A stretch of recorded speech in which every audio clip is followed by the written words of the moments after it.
Allora, se facciamo una piccola premessa, l'elettorato del centrodestra, in questo caso anche del consigliere regionale Marco Dolfin, è un elettorato di imprenditori, diciamo, dovrebbe essere così in pratica, no? Però questa situazione delle concessioni balneari, io l'ho detto tante volte, purtroppo mi accorgo che c'è una percezione nell'opinione pubblica che questi operatori balneari siano dei privilegiati, eccetera, eccetera.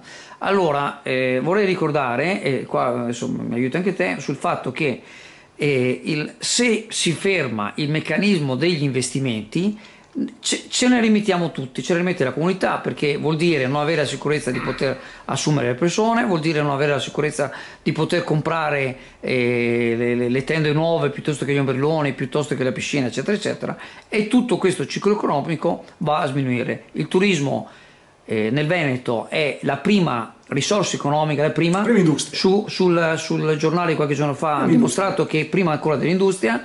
Ecco, allora, prima industria, diciamo. allora ha fatto scalpore l'uscita, abbiamo pubblicato anche ieri, il Comune di Venezia ha per primo in tutta Italia ha fatto una delibera in cui rimanda il bando, pur seguendo le indicazioni della Bolkestein, perché questi qua sono recepite, quindi con l'evidenza pubblica, però a dicembre di quest'anno.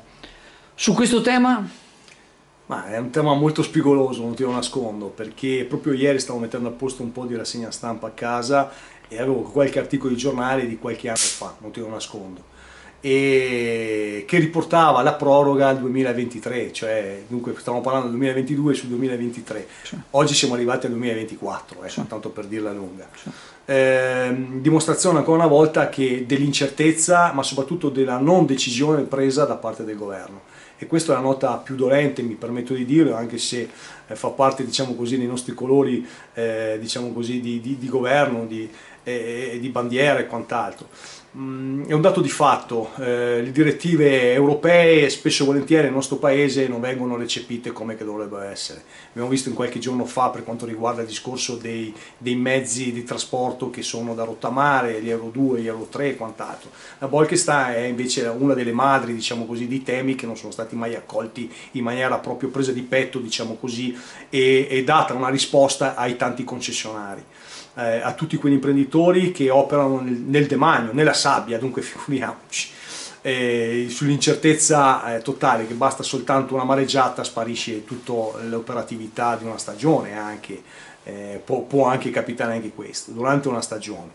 Però ritornando al discorso di cosa fare, ovvio che noi Regione Veneto abbiamo la legge 33 e come legge 33 si può comunque applicare, tante concessioni sono state in questi anni rinnovate attraverso questo strumento.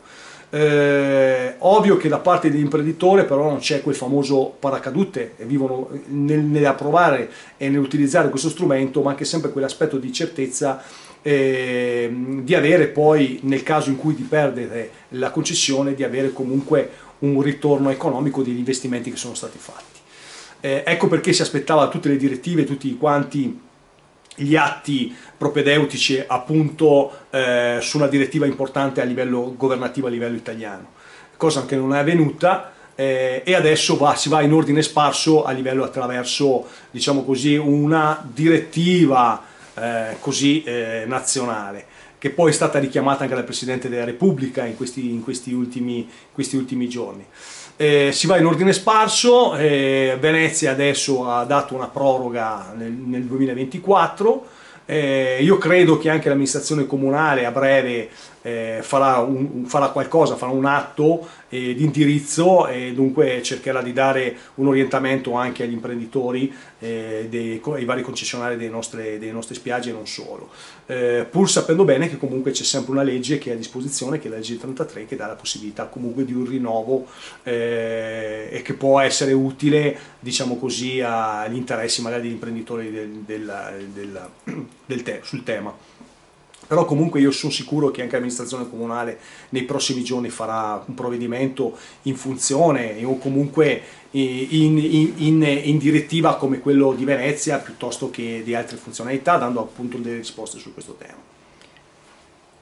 Dopodiché ne approfitto anche, Andrea, sul tema legato al concerto dell'Epifania che domani verrà svolto in auditorium alle ore 18 con la figura e la presenza del maestro il tenore Cristian Ricci e dell'Orchestra Sinfonica del Veneto, un concerto gratis, dunque l'ingresso sarà gratuito, e dunque l'invito che faccio a tutti i cittadini di Chioggia, e non solo, sia chiaro, aperta al pubblico, di poter parteciparvi, perché è un'occasione in cui il maestro, il tenore appunto Cristian Ricci, ha voluto diciamo così, tra virgolette, donare questa sua performance in città a conclusione del periodo delle festività. Difatti è un concerto, appunto il concerto dell'Epifania, e così augurare così un buon anno alla città, visto che comunque Cristian Ricci è ormai un amico, diciamo, di Chioggia, visto che anche nel periodo estivo abbiamo avuto modo di poterlo ascoltare e dunque essere diretti anche sulle sue musiche, attraverso anche, appunto, come dicevo, in Piazzetta Vigo ha avuto modo di esporsi durante i periodi estivi. Dunque a maggior ragione oggi che viene in questo periodo ci fa solo che piacere. Lo ringraziamo per questa sua attenzione nei nostri confronti, e ovviamente ne approfittiamo con l'amministrazione comunale a estendere a tutta la cittadinanza la possibilità di parteciparvi appunto domani alle ore 18 presso l'auditorium, e l'ingresso appunto è gratuito, e dunque in attesa del concerto l'invito appunto di nuovo a parteciparvi. Grazie Marco. Prego.